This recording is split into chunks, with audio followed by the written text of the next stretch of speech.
Hello, and welcome back to Tangled Twists. I'm Lissa, and today we're going to be making my new trousers for my Viking modern look. Right now, trousers are the most critical piece for the outfit that I'm putting together. I have a tendency not to make a lot of trousers, and as I think about that, I think about the more palazzo style pants that I have, and I do have a fair number of those, but what I don't have are trousers that replicate what you would normally use jeans for.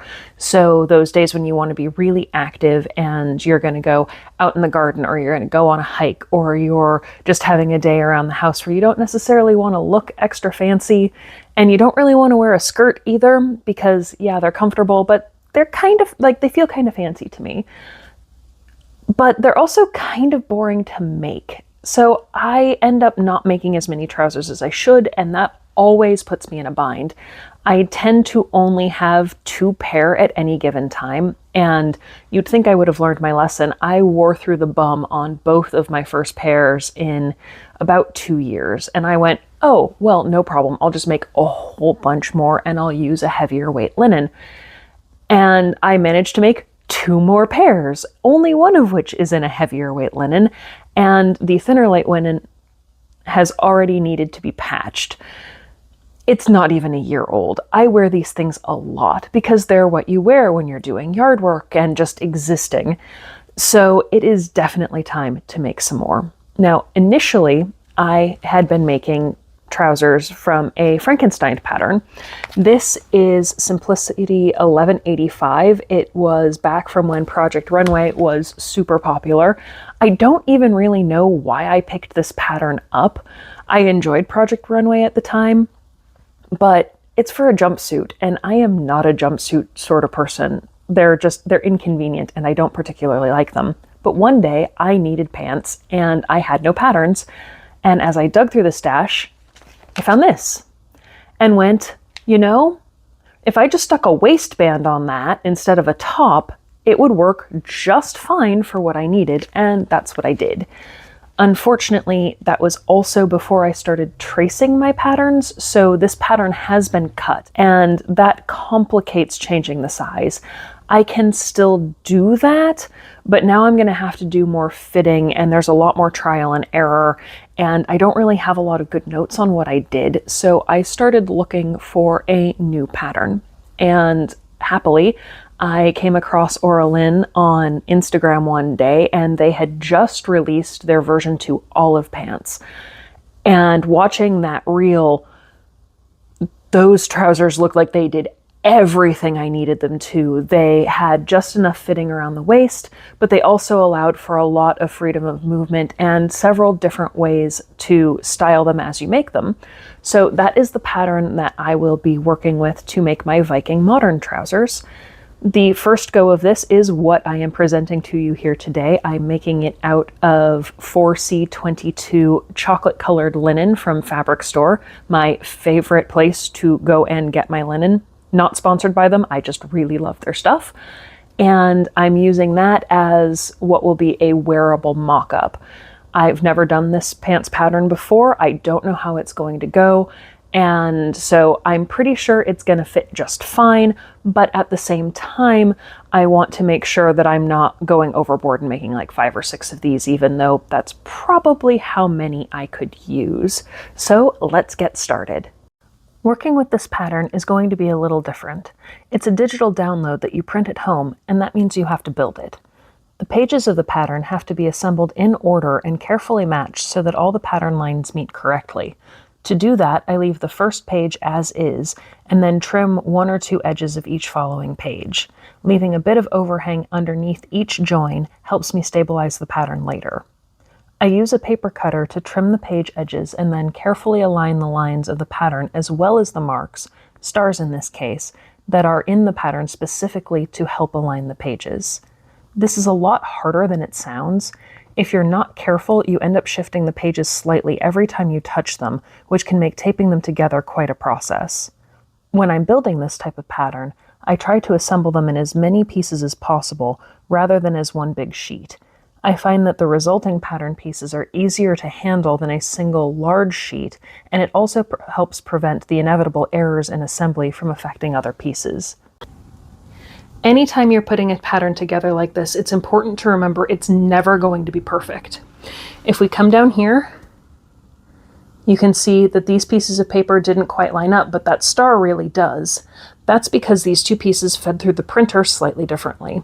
This sort of problem is very seldom a problem with the actual pattern and is more likely to be a problem with how your printer prints, how you cut the pieces, and how they move when you put them together. So anytime you have pattern lines, you want to try to get those as even as possible. It's usually easiest to do this by matching the pattern indicators, but not always. And you're going to end up with weird spots. I've got one right here. This is not ideal. This is adding width to the pattern. Fortunately, this is trousers, not a corset, so that doesn't matter a whole lot. If there is a problem there, I can probably pinch it out and it'll be just fine. I may separate these pieces and try that again, but because of all of those little differences, I like to only put pieces together that absolutely need to. So I'm actually probably going to end up cutting these apart. These are the separate legs. There's no reason to have this connected. That just adds more opportunities for errors. I've done that over here. I've cut the C6 and B6 pieces off from the rest so that I can do these pieces and not carry any problems from over here into this. It takes a little bit more time. It makes the patterns a little bit more fiddly to follow, but I feel like it really helps in the long run. Once I have my pattern together, I start the tracing process. I trace each pattern piece in the size I've selected, making sure to transfer all the pattern marks and pattern information. If you trace, you absolutely must include the pattern name, which piece it is, how many you need to cut out of what fabric, and what size you've used. At some point, at least one piece will get separated or go missing, and if you don't have that information, you won't know where it belongs. Now, I could just cut out the size I need and call it a day, but I don't like to do that. I tend to reuse patterns a lot, and that means I need to store them. Space is limited in my craft room, so that means I have to fold the pattern. If I fold the pattern, I'll need to iron it flat before I use it again. You know what doesn't iron well? Tape. In addition to having one solid pattern piece that I can safely iron, by not cutting the pattern directly, I can continue to reference it for any size changes I might need without having to reprint and assemble it all over again. I do still have to store the original, but because it's not for general use, I can roll it up, stick it in a wrapping paper storage bin, and store it in my attic. It saves time, space, paper, and ink that way.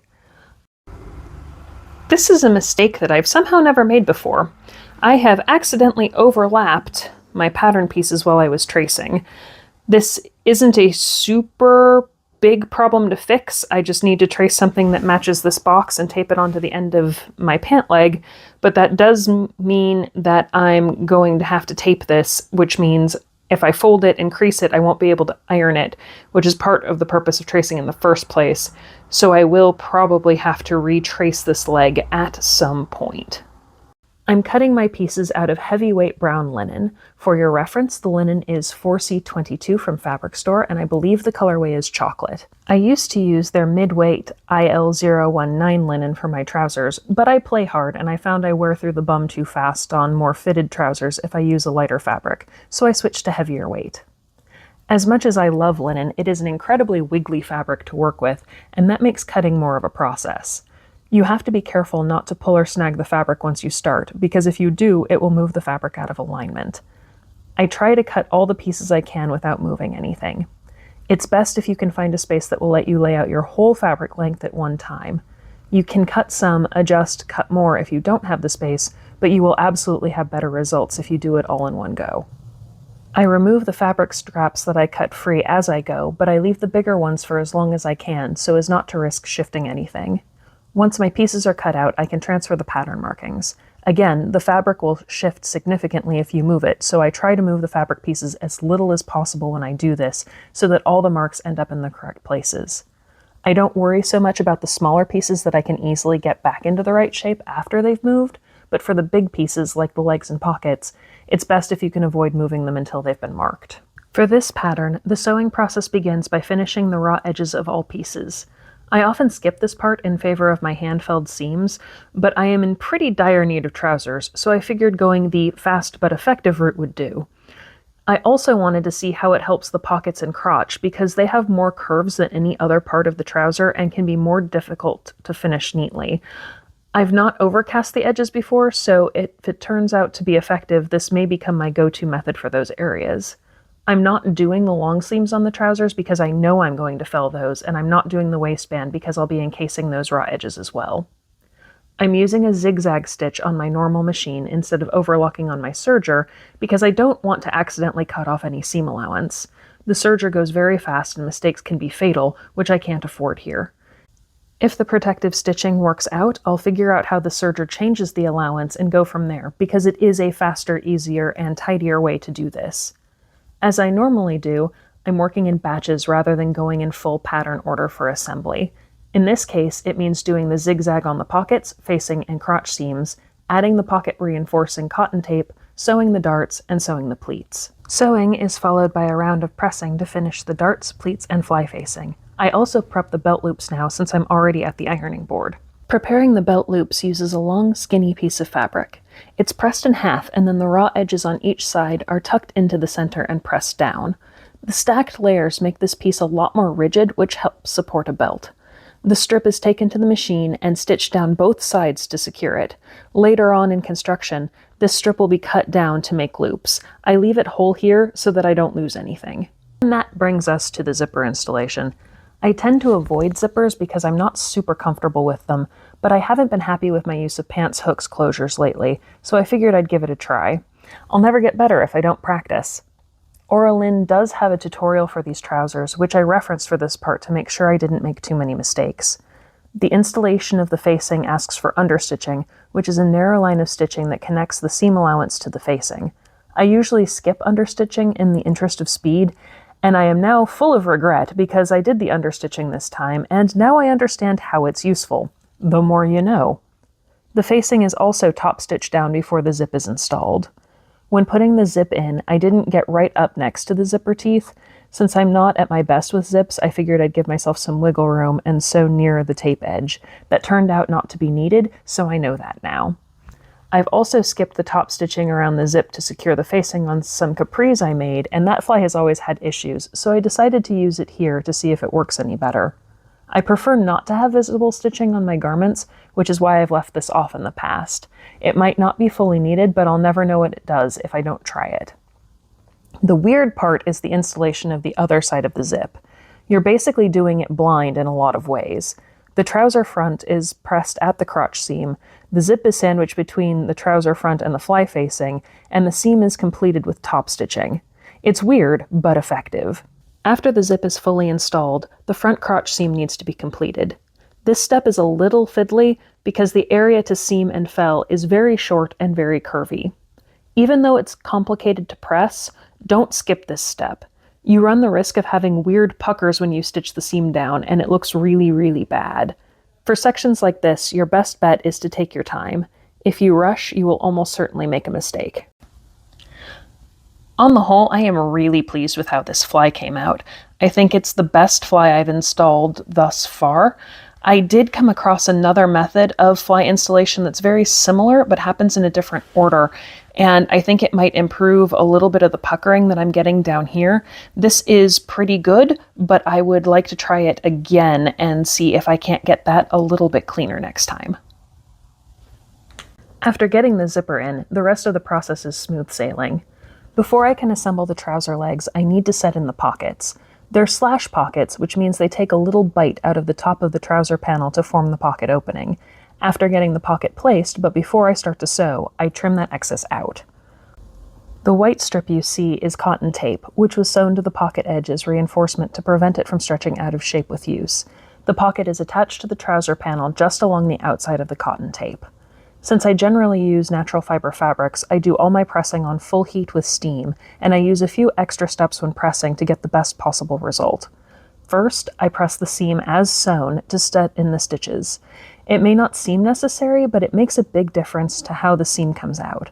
Then I press the seam open and make sure that the seam is crisp on the right side of the garment. If it isn't, I can press it again until it looks right. I then do the same on the other pocket to give the seam I just worked on a chance to cool. That's the other trick to getting a really professional seam. Letting the fabric cool sets the pressing you just did, so I alternate whenever possible. Finally, the seam is pressed to the pocket side. Before the pocket is folded into place, the seam is stitched down on the pocket side. The pocket flap is flipped to the inside and pressed to finalize the pocket edge. The pocket edge is then top stitched down. This is a little bit decorative, but it is also another step to prevent the pocket opening from distorting when you're wearing the trousers. Then you fold the pocket in half and the pocket bag is sewn shut. I didn't realize it at the time, but I had run out of bobbin thread at this point, and I wasn't actually sewing anything. I had to go back and close the bottom of the pocket bag later. Now the pocket is acting as part of the trouser panel. I've pinned the pocket in place so that it can't flop out of place while I'm sewing the side seam. The side seams are pressed open. Even though I'm not showing it here, I am still alternating the leg that I'm working on to give the fabric a chance to cool between steps. In preparation for felling the seam, I trim down the seam allowance on the back piece and then press the untrimmed allowance over. From there, I can tuck the allowance under, which encloses both raw edges. Then it's over to the machine to stitch the edge down. I often do this by hand because it gives a more invisible finish, but it is much faster to do by machine, so that's what I'm doing. The front crotch seam was sewn when the zip was installed, so now it's time to do the back seam. I should note here that this isn't the construction order that I usually use. Normally I make both legs and then connect them at the crotch. I really like this construction method though because it helped me get a much better finish on the crotch seam. This is the most curved seam in the whole garment and it's difficult to fell nicely. Since I only have to do half of it here, it becomes much easier. And now I have something that looks like trousers. The last step here is to sew the inseam. This is done as one long seam, but you could do it as two, working from the crotch to the hem on each side. You would do it that way if you're working with a really wiggly fabric and want to minimize the fabric shift that could cause the legs to come out unevenly. I'm using my usual method of pressing, which is a little more challenging since I'm essentially working inside a big tube. That small skinny ironing board is my sleeve board. Sleeve boards are what you use to get a good press on sleeves without setting in extra creases where the fabric folds when the seam is flat. I find it handy for anything vaguely tube-shaped. After the seam is prepared, I complete the fell by hand using a whip stitch. This can be a little tricky to handle since you're working inside of a tube. It's important to make sure you don't catch any extra fabric as you go. At this point, I'm ready to do a quick test fit. Generally, I'm pretty happy with it, but I did notice that it feels a bit snug when I pull the waist opening over my hips. That's something I'll need to keep in mind when I'm putting on the waistband. Because I am a little worried about being able to get the trousers on, I'm skipping the section in the pattern that calls for easing the trouser base into the waistband. There was plenty of room on the waistband to do this. It took off about an inch of the 2-inch overlap for the closure, but this is one of the ways that you can kind of fudge fit if you're anticipating a problem. The pattern calls for belt loops, which isn't something I'm used to doing. One end of the belt loop is sandwiched between the trouser body and the waistband, and they're sewn as one. Since I don't wear traditional belts, I don't really need belt loops, but it's always good to practice unused skills from time to time, so I decided to include them. The belt loops mean I need to be careful stitching the waistband closed on the inside, so I'm doing that by hand. If you prefer to stitch in the ditch by machine, make sure the belt loops are pinned away from the seam so that you don't catch them as you're sewing. To complete the belt loops, they're folded upward first and then the top edge is folded under and a line of stitching is done on both ends to secure each loops. And finally, to finish things up, I hem the cuffs. This is another step I prefer to do by hand. I think it makes garments look nicer if you don't have a top stitched seam at every hem. So I'm using my favorite 18th century method here because I really like how crisp it makes hems come out. First, you pin down a small portion of the sewn allowance. Here it's about 1/4 inch. Then you use a running stitch to secure that fold. The hem is then turned up by the next portion of allowance, 1 inch this time, and the seam is secured with a lot of whip stitches. The trousers turned out really cleanly. Everything pressed out well and they look very professionally made. I could do a bit better on the zip, but I think it turned out fantastic given that I haven't put a zipper in like 5 years. The extra work finishing the raw edges really paid off too. I need to start using that more. You can see how everything on the inside of the trousers looks as nice as the outside. If it weren't for the pockets, it wouldn't even be immediately obvious that they're inside out. It may seem a little extra, but I find it improves the comfort of the garment and helps it last for longer because the seams are protected and nothing can fray. I absolutely love my new olive trousers. They are totally fantastic. Could not recommend them more. They're extremely comfortable. Once I figured out the zipper, they were very easy to make. They came together really nicely. I feel like the pattern has a lot of really good versatility for how to put it together, and it seems to be really adaptable. There are a few fit issues that I ran into, and those are absolutely totally on me. This has nothing to do with the pattern. When I was trying the trouser bottoms on before I added the waistband, I noticed I was having a little bit of difficulty getting the waist area over my hips. I have a pretty big difference between my waist and my hip measurements. It's 10, 12 inches. Like, it's a lot. And so if you have a really tight waist on something and you have big hips, getting all of the pieces in place can be a bit of a challenge. So what I didn't do was gather the waist portion of the upper part of the legs to ease it into the waistband and get it exactly the right size. Because of that, I have a couple extra inches of space in the waistband, and the pants tend to sag a little bit below my natural waist, which I'm not super keen on. I would have gone through and picked that out and redid it, except I put belt loops on this one because I figured I haven't done belt loops in forever. Why not? Well, why not is because it makes refitting the waistband a little bit tricky, and I'm way too lazy to do that. So I'm going to keep these and I'm going to wear them, and they are wonderful, and that's great. But on future versions of this pattern, I think what I'm going to do is go ahead and try to ease that waistband in because I think it will actually fit correctly. I should have trusted the process. I know better. Also going to be lengthening any future pants that I make from this. I'm finding that after they get washed a little bit, they, at least with the fabric that I'm using, they tend to shrink a little, and I like my trousers to go a little bit longer. So I am going to add more length through the legs in future renditions. But on the whole, I am so happy with these. I absolutely recommend them. They are fabulous. They are comfortable. I love wearing them. And hopefully the joy of having a shiny new pattern that I really like will help me make the other 3 pairs of trousers that I need, because I am in absolute desperate need and those really have to get done. So that's all for the trousers for now. And next up, we will be learning how to make a square cut long sleeve tunic to add to the Viking modern look. I'll see you then.